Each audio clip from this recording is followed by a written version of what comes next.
nama tuffachuu hin ta'u habaratu habaatu haduloomu ijoollee ta'u namni namuma uumaa waaqaan uumame waan ta'eef keessatti waan beeku beeka. Namicha jijjiiruudhaaf dhama'urra yaada isaa jijjiiruu dhama'u. Yaada jijjiiruu dhama'uun immoo barsiisuu barbaada. Obsa barbaada. Kan dubbatan caalaa hojjetanii agarsiisuu barbaada.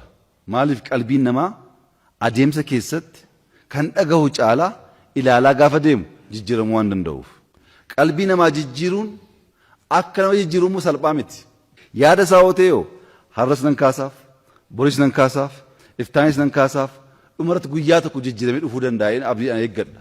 Kana kan gochaa jirru guyyaa tokko hin galaa fi guyyaa tokko hin jijjiiramu. Yaada xiyyeeffachuun wayyaa nama jijjiiruu hin danda'amu jennee hanga ammaa kan waliin rakkachaa jirru.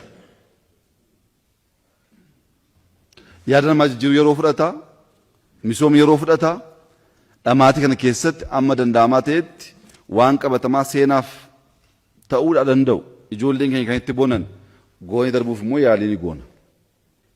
Inni shanaffaa qorumsa amma jiru. Oromoon bitaa mirgaa jira.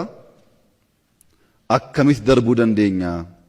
Nu arrabsanii, nu abaaranii, maalitti dhufuu yaan akkasii waan ka'eef Oromoon namni barumsa hin baranne